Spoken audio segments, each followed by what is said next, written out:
Bom dia, começando mais uma aula, né? Hoje é sexta-feira, hein, gente? Hoje é sexta-feira, dia da alegria, né? Dia Internacional da Alegria, da felicidade, né? Vamos aproveitar mais uma sexta, né? Hoje nós vamos continuar nossa aula, né? Só que antes, como essa aula está sendo gravada, como ela vai ser postada no meu canal, né? Vem aquele pedidozinho esperto, né? Para você se inscrever no grupo. Eu acredito que vocês já tenham se inscrito, né? Mas se você ainda não se inscreveu, está perdendo a chance, viu? De concorrer a um sorteio fantástico de uma máscara personalizada do canal Resenhando com o Tio Raimundo. Então não perca essa oportunidade. Vai mudar a sua vida e sua quarentena, viu? Vai poder lutar com a quarentena junto com o professor Raimundo, né? Ai, ai, adoro fazer isso. Eu fico parecendo um palhaço de circo, animador de circo. Mas vamos lá. A aula de hoje, nós vamos estudar a página 19, certo? Nós vamos começar a estudar sobre a globalização e as empresas transnacionais, certo? O que são empresas transnacionais? São empresas que atuam em diversas nações, em diversos continentes, né? Que estão espalhadas por todo o mundo como grandes conglomerados empresariais, né? Exemplo de uma transnacional, a Nike, a Adidas, são empresas que têm a sua sede em um determinado país, mas têm filiais espalhadas em todo o mundo que nós conhecemos, né, que nós vivemos. Então, hoje nós vamos falar sobre a globalização e essa consequência, né, que foi o surgimento dessas transnacionais e a atuação delas nos países. Desculpa. Então, para começar, eu gostaria de pedir que Binho leu primeiro, por favor, Binho. Depois de Binho, Mirella, por gentileza. Globalização e empresas transacionais. A globalização mudou o comportamento das empresas em escala global. Elas passaram a ampliar o seu mercado consumidor, entendendo a produção para diversos países ao mesmo tempo. As grandes empresas mundiais surgiram como multinacionais nos Estados Unidos na, na passagem do século XIX para o século XX e se transformaram em empresas transacionais com a globalização. Essa mudança veio com a expansão do modo de produção da nova regulamentação do comércio mundial e dos meios de transporte e de comunicação mais rápidas e eficientes.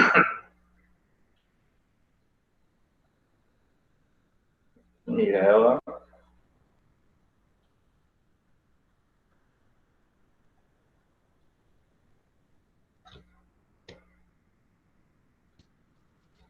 Atualmente, a maior parte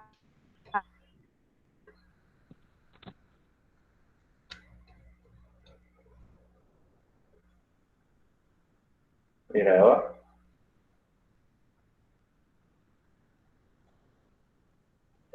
Foi o que eu imaginei. Iria cair. Nicole, por favor, leia o segundo parágrafo, por gentileza. Atualmente, a maior parte das empresas transacionais continuaram com a sede nos países mais industrializados e desenvolvidos, onde investem em pesquisas e novos produtos. Nesses países, a produção de alta tecnologia e o desenvolvimento de novos produtos contra mão de obra institucionalizada para entender um comércio consumidor com maior poder aquisitivo. Já nos países menos desenvolvidos, a produção tecnológica tende a ser menos avançada e a mão de obra menos qualificada, com o mercado consumidor com menor poder de compra. Isso, muito bom. Então, como ele começa dizendo aí, então a globalização, esse fenômeno de globalização, ele mudou o comportamento das empresas em todo o globo. Todo o mundo, as empresas mudaram. Primeira coisa, gente, é que com a globalização, essas empresas se espalharam para todo mundo, certo? Fazendo com que existissem as empresas multinacionais, certo? Essas empresas multinacionais são empresas que têm a sua sede no país e que têm filiais espalhadas por todo o mundo. Mas só tem um ponto importante, viu? Que é a diferença de transnacionais para multinacionais. As multinacionais, elas continuam a trabalhar nos países onde estão instaladas, mas obedecendo totalmente às normas do seu padrão, do seu país original. Por exemplo, uma empresa alemã, multinacional, se ela instalar uma filial aqui no Brasil, o modo de produzir, o modo que essa empresa funciona, vai estar diretamente ligado ao seu país de origem, a Alemanha, certo? E com o passar dos anos, certo? O que aconteceu? Do século XIX para o século XX, as empresas passaram por mais uma transformação, tornaram-se transnacionais. O que são transnacionais? São empresas que têm uma sede em outro país, que estão espalhadas em filiais por todo o mundo, mas que elas estão funcionando de acordo com as necessidades e interesses do mercado consumidor onde estão inseridas. Vamos voltar, por exemplo, agora da empresa alemã. A empresa alemã tem a sua matriz lá na Alemanha, instalou aqui no Brasil. Então, ela vai produzir e vender produtos de acordo com a necessidade do país. Certo? Se o povo quer um carro rosa, eles vão produzir rosa. Por mais que eles não produzam rosa lá na Alemanha. Entendeu? Então, a diferença das transnacionais para multinacionais é essa. É que as transnacionais, elas funcionam de acordo com as necessidades do país ou da região onde elas estão inseridas, onde elas estão instaladas, certo? Então, isso faz com que haja uma maior dinamização na produção e uma maior eficiência, porque as pessoas são melhor atendidas de acordo com suas necessidades. Então, atualmente, certo? A maior parte das empresas nacionais, elas continuam com suas sedes nos países ricos e desenvolvidos. Mas a cada dia mais, elas vêm realizando investimentos e pesquisas nos países pobres para melhorar sua produção e sua lucratividade, certo? E isso, até certo ponto, é bom para o país de origem e até certo ponto é ruim. Deixa eu dar um exemplo, por exemplo, de uma cidade nos Estados Unidos, Detroit. Detroit, nos Estados Unidos.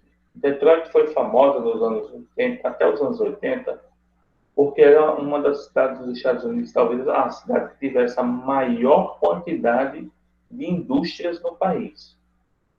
Então, as pessoas que viviam naquela região de Detroit tinham emprego, tinham renda, tinham uma excelente qualidade de vida. Mas com esse fenômeno das multinacionais e transnacionais, o que é que começou a acontecer? As empresas tiraram suas indústrias de dentro dos Estados Unidos e de Detroit também, e começaram a levar essas indústrias para instalar em outros lugares onde elas teriam mais lucros e ganhariam mais dinheiro, nos países pobres e menos desenvolvidos no terceiro mundo. E aí o que aconteceu? Aquela pessoa que vivia das indústrias ficou sem o seu emprego. Então, Detroit tem uma área de Detroit, gente, que é praticamente abandonada e deserta, que é uma imensa área onde funcionavam as indústrias e as empresas que hoje estão espalhadas em toda parte do mundo. Então, esse é o ponto negativo, certo? Ponto positivo é que traz muita riqueza para o país, mas para a população se torna ruim porque diminui a quantidade de emprego e oportunidades de trabalho, certo? Então, essas empresas, elas vieram para os países menos desenvolvidos, por quê? Vantagens, certo?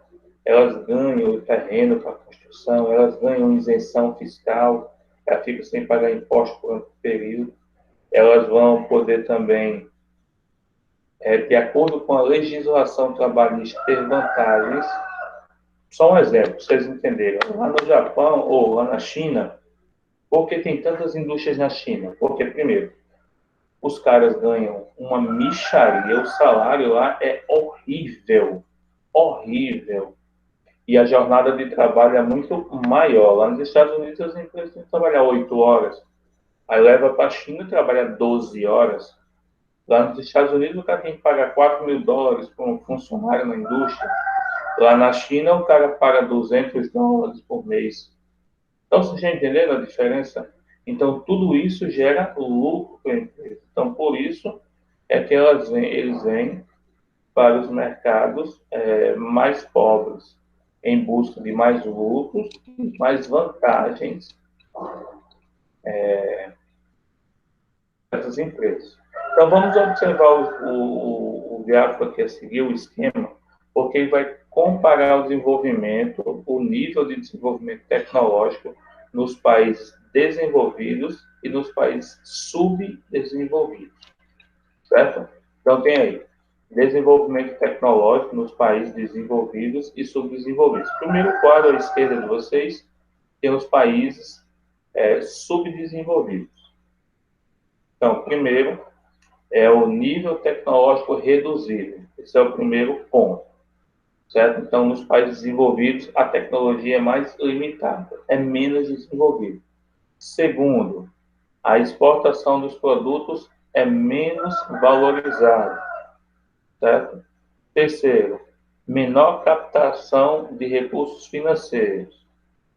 Quarto, baixo investimento em pesquisas, ciência e tecnologia. E quinto, a incapacidade de gerar novas tecnologias. E por que se gera poucas tecnologias? Porque tem um nível tecnológico reduzido. É um ciclo, gente. É um ciclo.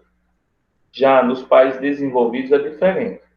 Nos países desenvolvidos. Nos países desenvolvidos exige um nível tecnológico elevado, a exportação de produtos é altamente valorizada, existe uma maior captação de recursos financeiros, as pessoas ganham mais também, né? É isso que está dizendo aí.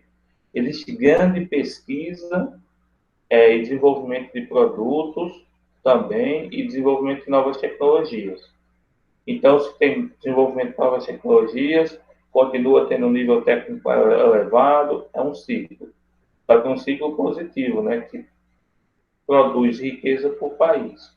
Enquanto do lado subdesenvolvido, nós não vemos essa preocupação. Não é nem preocupação, gente. Como é que eu posso dizer? Deixa eu até olhar para vocês aqui.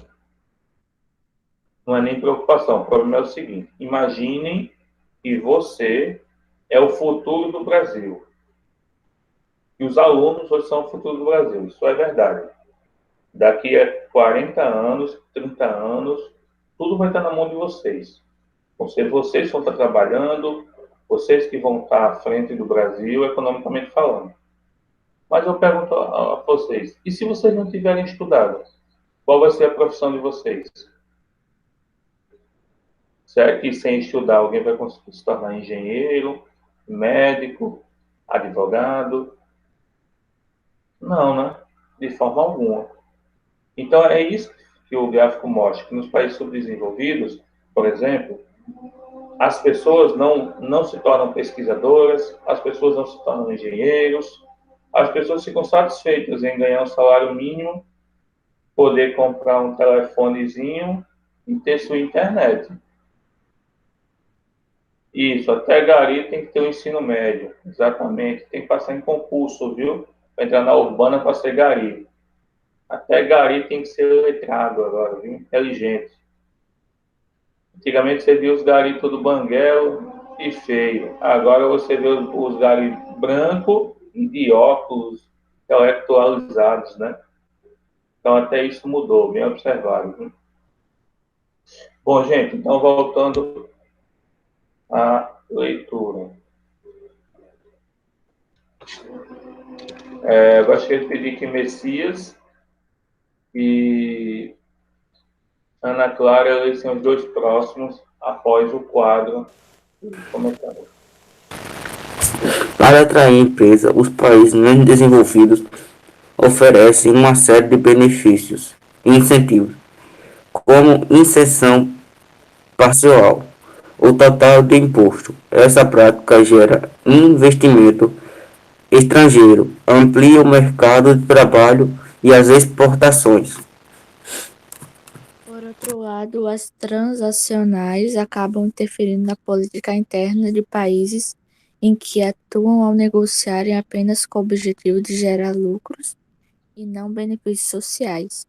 Contra essas ações das grandes empresas, cresceu ao longo dos anos um movimento social anti-globalização exigindo o cumprimento de medidas que respeitem os direitos da população local, como é o caso de alguns países em que povos tradicionais como indígenas têm seus direitos sociais desrespeitados.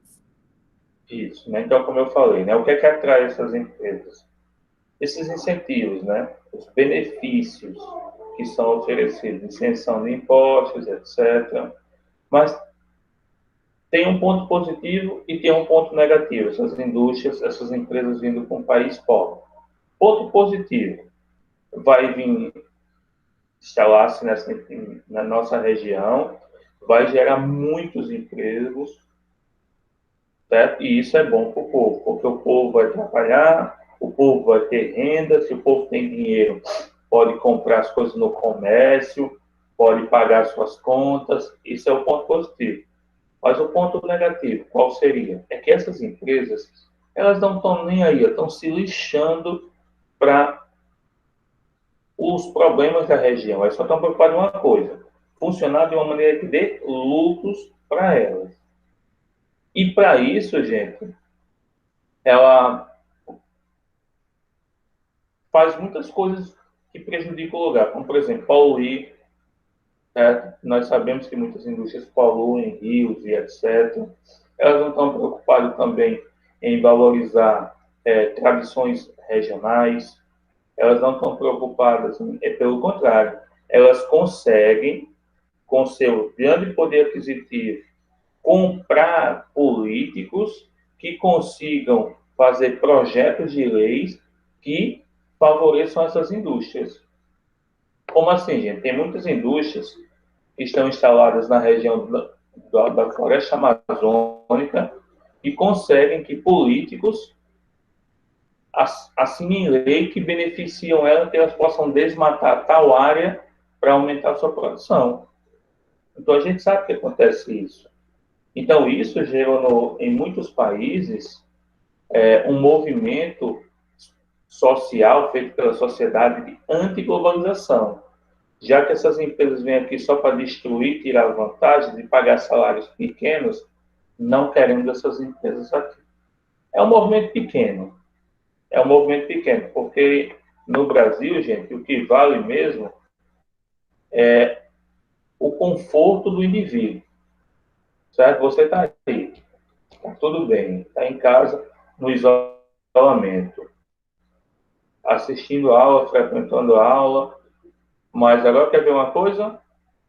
Ninguém reclama. Mas quer ver uma coisa? No final do ano, você seja reprovado? Aí eu quero ver papai e mamãe, você também não se... Ah, não, está errado, não pode me reprovar. Estão entendendo? No Brasil, infelizmente, é assim. Nós só agimos quando algo nos afeta diretamente. Não pensamos de uma forma coletiva, como povo. Pensamos como indivíduo. Se está bom para mim, está ótimo. Todo mundo da minha rua está desempregado, mas se eu estou empregado, para mim está ótimo. Estou ganhando meu dinheiro, estou sustentando minha família. As pessoas podem até dizer que não seja assim, mas no fundo é. No fundo é o que a gente vê aí todos os dias, porque se não fosse, estava todo mundo lutando na rua por melhores condições e por melhores padrões de vida. Certo? Agora, vamos continuar. e eu gostaria de pedir que Cauã lesse o próximo, depois de Cauã, Mirella, porque ela não leu aquela hora, né? Depois de Mirella, deixa eu ver aqui, depois de Mirella, David, e depois de David, Emerson. Cauã, Mirella, David e Emerson. Os 4 próximos parágrafos que falam da presença do Brasil, da América Latina e da África na ordem econômica mundial. Com a atual globalização da economia mundial, os países foram classificados como em desenvolvimento. Estão em diversos níveis de divisão internacional do trabalho. A verdade é a dependência em relação aos países mais ricos e desenvolvidos.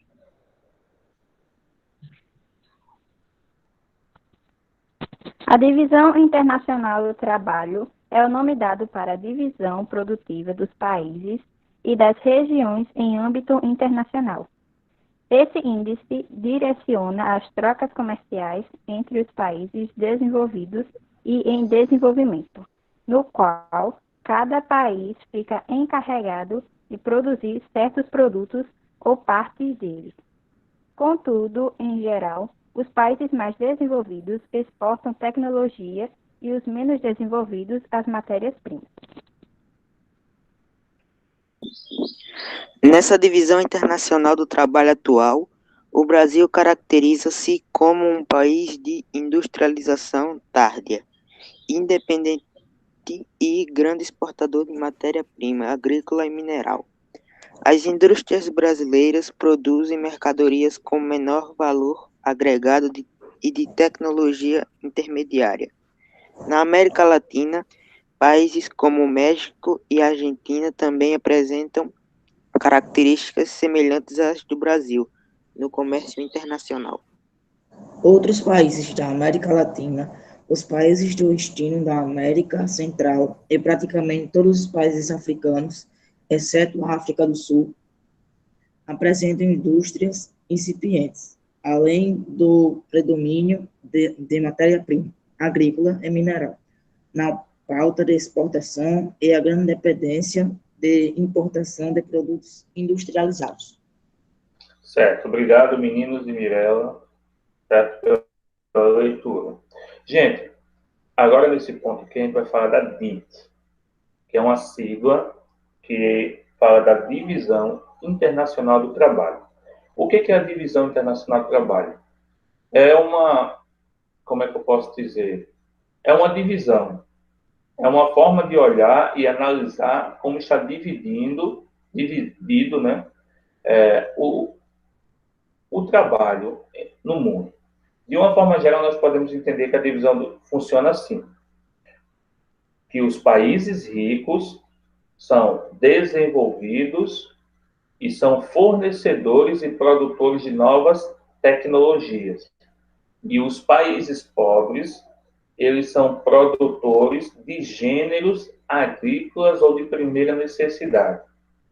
E que o país pobre precisa comprar esses gêneros produzidos de alta tecnologia pelos países ricos e que os países ricos compram as mercadorias produzidas no setor primário e de primeira necessidade. Isso é ruim demais. Por quê? Deixa eu olhar até para vocês aqui para entender. Imagina o seguinte, imagina que você vende laranja. Você planta laranja, certo? Você tem uma fazenda imensa de laranja. E aí, você colheu as suas laranjas, né? E a sua produção foi 5.000 engradados de laranja. 5.000 engradados de laranja. E você vai vender esses engradados. Cada engradado tem 200 laranjas, vamos botar assim. Então, você vendeu cada engradado daquele, para mim, por R$5, cada engradado. R$5 vezes... todos os engradados que você tem lá, né? Aí o que acontece? Vamos supor que eu comprei todos esses engradados seus. Para você está ótimo. Você ganhou um excelente dinheiro, né? Para você. Mas aí chega para mim a mercadoria, chega a laranja. O que eu faço? Eu pego essa mercadoria, levo para a minha indústria e eu transformo esses 5 mil engradados em sucos em caixa. E aí, de um engradado com 200 laranjas, eu fiz 100 caixas de suco. 100 caixas de suco. E eu vou vender cada uma dessas caixas de suco por R$ 5. Vocês estão entendendo como é que funciona, como se torna injusto? Porque, assim, o país produtor vende sua mercadoria, sua matéria-prima, de forma barata para o país rico e desenvolvido. Esse país rico e desenvolvido, ele pega a matéria-prima, no caso da laranja, transforma em suco de laranja e vende muito mais caro para o próprio país que produz a matéria-prima. Eu estou usando um exemplo de laranja que não é o mais feliz, mas sempre vou falar de minérios, por exemplo. Por exemplo, quando Messias leu, que isso me chamou muita atenção. Messias não, David. David leu aqui, cadê onde foi que leu? No terceiro parágrafo está aqui, ó, quando ele diz que na divisão internacional do Brasil, na divisão internacional do trabalho, o Brasil caracteriza como um país de industrialização tardia. O que é que isso quer dizer? Quer dizer que é dependente e grande exportador de matéria-prima agrícola e mineral. Então, gente, até hoje, o Brasil ainda é dependente de países que compram a nossa produção. O Brasil não tem indústrias suficientes para transformar as riquezas que produz em produtos industrializados. Se o Brasil, ao invés de vender a laranja, vendesse a caixa de suco, geraria muito mais riqueza para o país. E os minérios? O Brasil é o maior produtor mundial de muitos minérios. Mas quem compra esses minérios? Os países ricos. E aí eles pegam esses minérios, constroem computadores, carros, equipamentos para aviões, e vendem para o Brasil de volta. Muito mais caro. Estão entendendo? Então fica dividido assim no mundo. O país desenvolvido se torna cada vez mais rico e o país subdesenvolvido ou em desenvolvimento, como o caso do Brasil, não consegue aproveitar toda a riqueza e o lucro que podia aproveitar. Aí você diz, professor, mas o Brasil é diferente. Porque, acreditem, existem países que ainda são mais pobres e se prejudicam muito mais do que o Brasil. Certo? Tem países ali, gente, na América Latina, por exemplo, que não tem indústria nenhuma. Eles só plantam e já mandam direto para o navio e os Estados Unidos só comprando. E logo em seguida volta o produto industrializado para eles comprarem mais caros. Certo? É a mesma coisa. Olhando para um celular desse aqui, ó. Um celular desse, gente, ele é produzido com diversas matérias-primas, entre eles minérios. Você vende o quilo do minério baratinho, porque você está vendendo um tipo de pedra, né? Para os Estados Unidos, ou para o Japão, ou para seja lá qual for o país que produz o telefone, eu não sei. A Samsung, alguém sabe me dizer de que país é a Samsung? Alguém sabe me dizer? Vamos descobrir isso depois, né? Aí vende o minério, aí lá os caras constroem o celular e vendem o celular por R$ 1.000, R$ 2.000. Como eu estava olhando as promoções da Vivo, né? Dia dos Pais, é celular em 21 vezes. Celular em 21 vezes de 180 e tantos reais. Meu amigo, que celular caro da bexiga. Estão entendendo como são as coisas? É um absurdo. Enquanto o minério sai vendido bem baratinho, volta o computador, volta o celular 70, 100 vezes mais caro. Então, isso é ruim para o país pobre, essa divisão, né? Então, o que tem que acontecer? aquele gráfico, lembra aquele gráfico que a gente falou na fase anteriormente, que ele mostra que tem pouca pesquisa, pouco desenvolvimento de produto. Isso tem que mudar no Brasil. O Brasil tem que mudar, o Brasil tem que desenvolver mais pesquisas, desenvolver novos produtos, porque é aí que vai mudar a situação, certo? Alguma dúvida, gente, tem aí? Alguma pergunta? Não? Então, vamos continuar.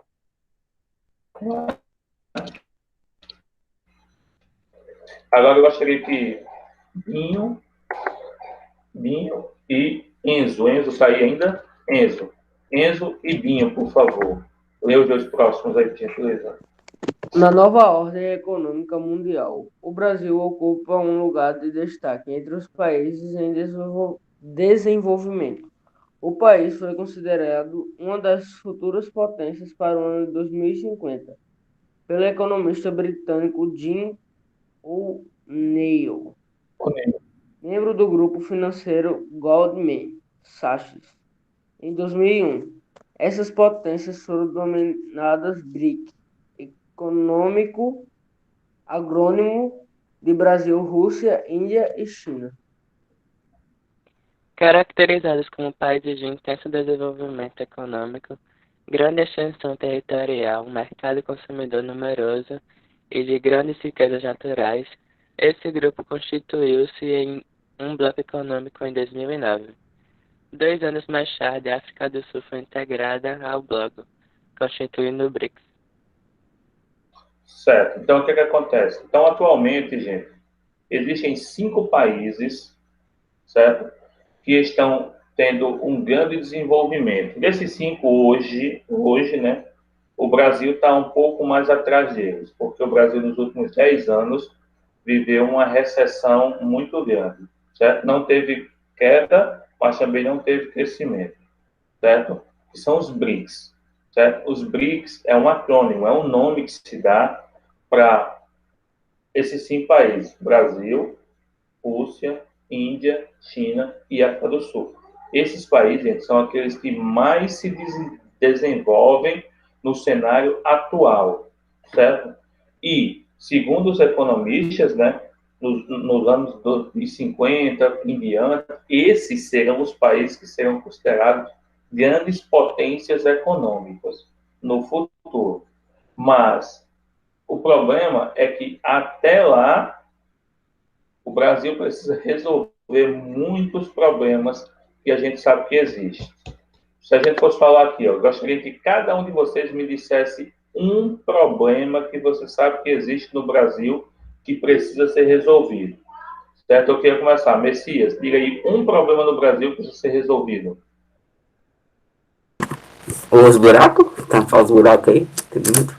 Isso, ó, melhorar a estrutura rodoviária, pavimentação. Enzo, por favor, diga um problema.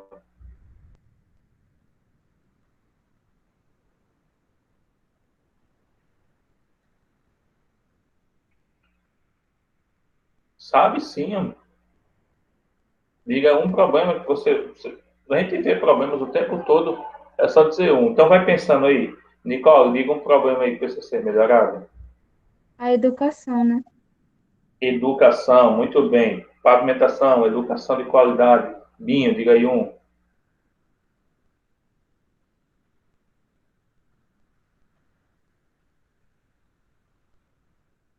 Pensando, né? Posso falar, Raimundo? Pode, diga, Emerson. Os hospitais e postos de saúde que às vezes não querem atender o paciente. Sistema de saúde tem que melhorar também. Cauã, diga um aí, Cauã.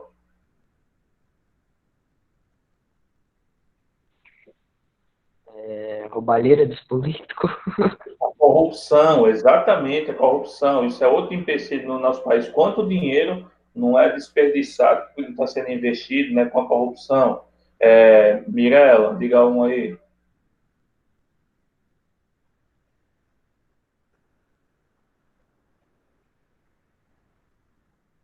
Gente, de uma forma geral, existem muitos problemas. A falta de segurança, a falta de emprego, A falta de um sistema de transporte eficiente que leve e traga as pessoas para o trabalho, para casa, de casa para o trabalho, trabalho para casa, certo? Uma infraestrutura melhor nas universidades, tem muita coisa para mudar. Então, para que o Brasil, de fato, em 2050, se torne uma superpotência, isso, as obras que são paradas por muito tempo também. Então, muitos problemas têm que ser resolvidos, mas que o Brasil tem potencial para, no ano 2050, se tornar uma superpotência como é os Estados Unidos, isso tem, certo? Isso tem mesmo. Só tem que resolver os seus problemas para que possa fazer com que isso aconteça. Aqui, gente, tem um texto especial sobre os BRICS, tá bom? E vocês podem ler, mas nós não vamos fazer a leitura aqui agora, tá bom? Só um minuto. Agora, se vocês não têm mais nenhuma dúvida, se não tem nenhuma dúvida do que foi falado, vocês vão resolver o exercício da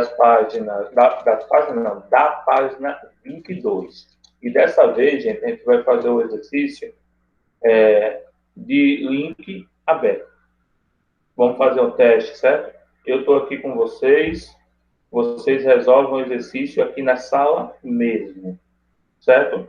Se tiver dúvida, pode compartilhar, pode um perguntar ao outro o que acha. Vamos tentar fazer como se estivesse na sala de aula mesmo, para a gente ver como é que fica hoje, certo?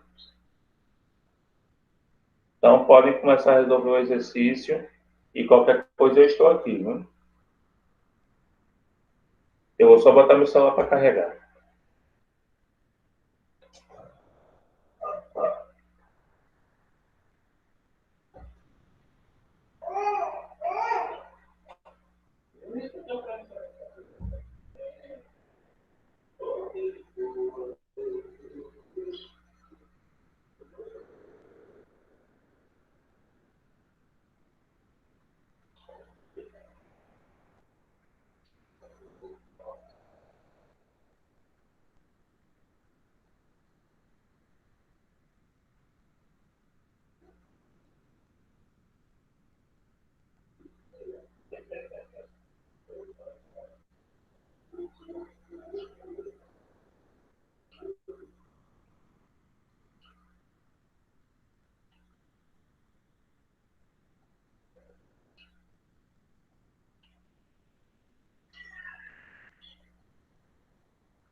Raimundo,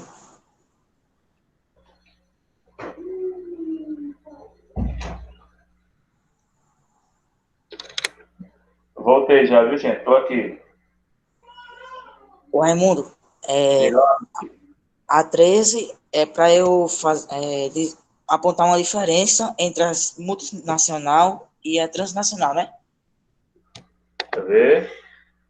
Analise o esquema a seguir, multinacional, transnacionais. Aponta as diferenças entre as multinacionais. Isso apontar as diferenças entre as multinacionais e as transnacionais. Exatamente.